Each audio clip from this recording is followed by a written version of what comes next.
So good morning. We are back with our classes, second page of metals and non-metals. We studied in the first page that metals always have what luster? Metallic luster.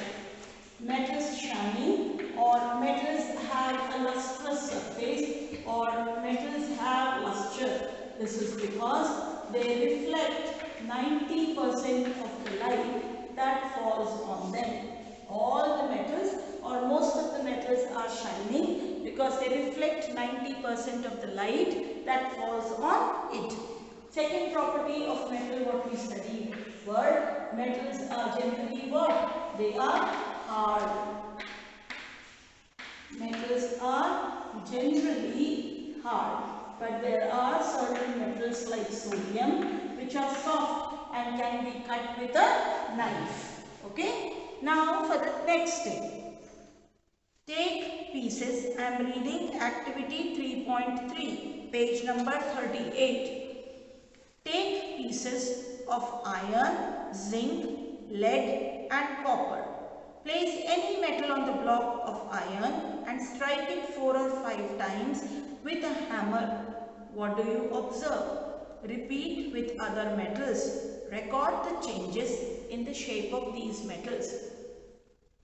Most of these metals can be drawn into thin sheets when they are hammered, and this drawing of the metal into thin sheets is called as what? Malleability. So the next property is what? Metals are malleable. Metals are malleable. Malleable again, they can be drawn into thin sheets. They can be drawn into thin sheets, and hence metals are what? They are malleable. The ability next thing, do you know gold and silver are the most malleable metals? I'll question Bariri. What is malleability, and name two most malleable metals. Define malleability and name two malleable metals. Define malleability and name two malleable metals.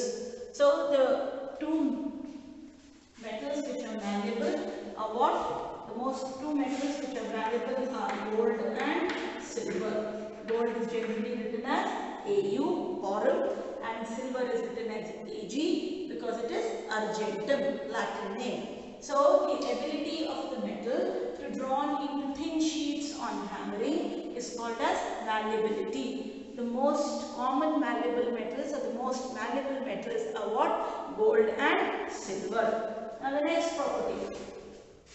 The metals can also be drawn into thin wires, and this is called as what? Ductility. Metals are ductile.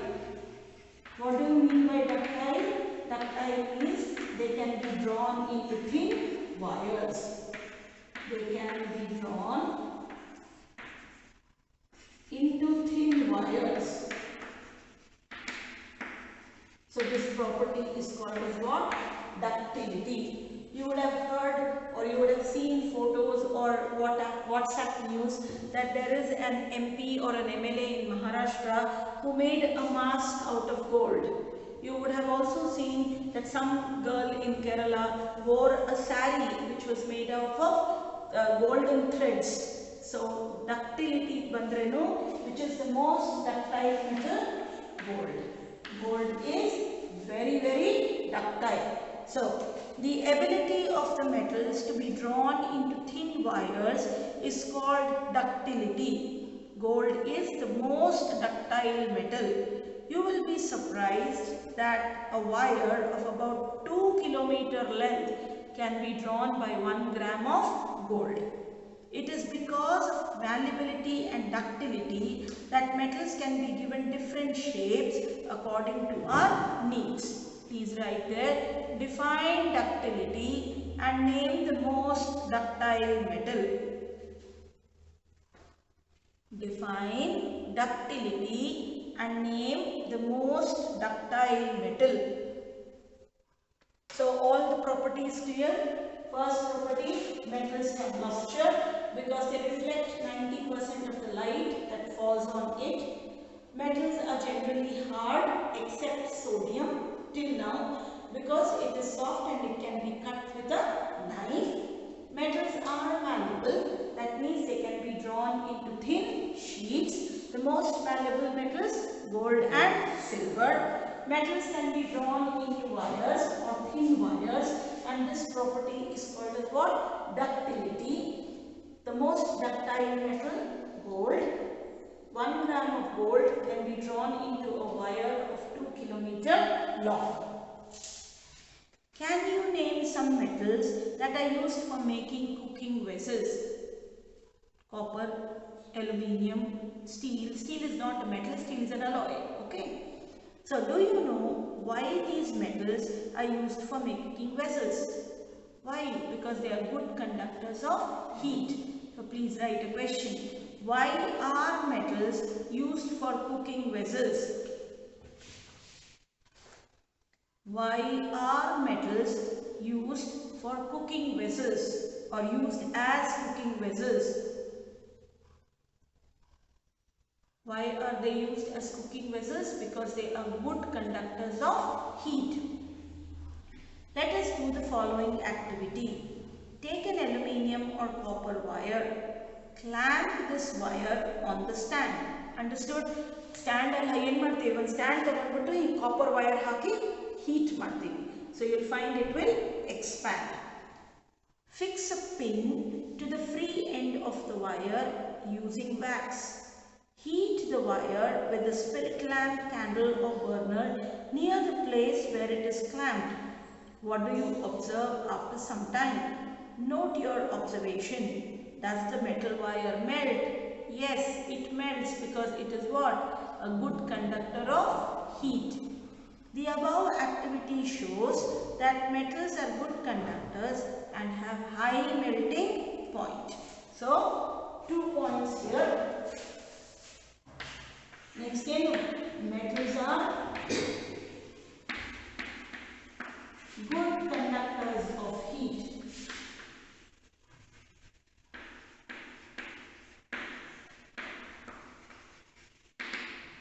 And next thing, they have high melting point.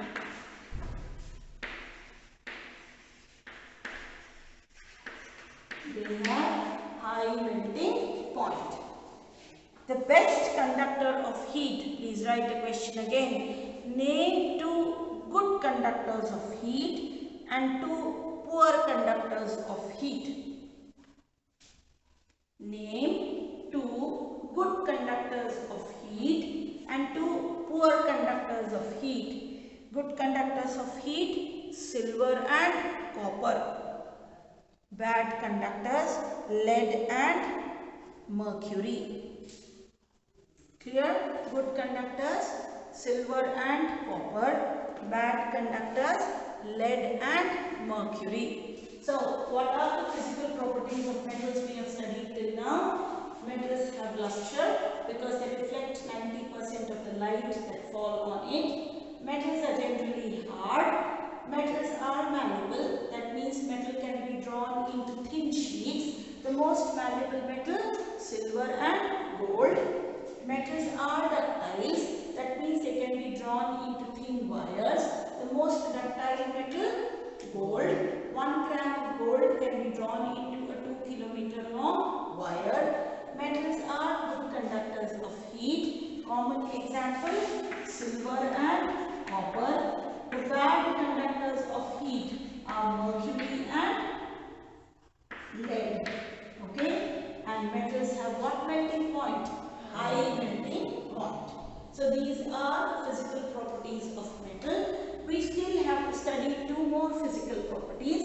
That metals are good conductors of electricity and metals always produce sound when hit. Okay? So the total physical properties next will be what? They are good conductors of electricity and they are what? Sonorous. So these are physical properties of metals. Whatever we have written, we will also write about the non-metals. So this gives us a difference between what? Metals and non-metals. In the next class, we will do the rest. Thank you.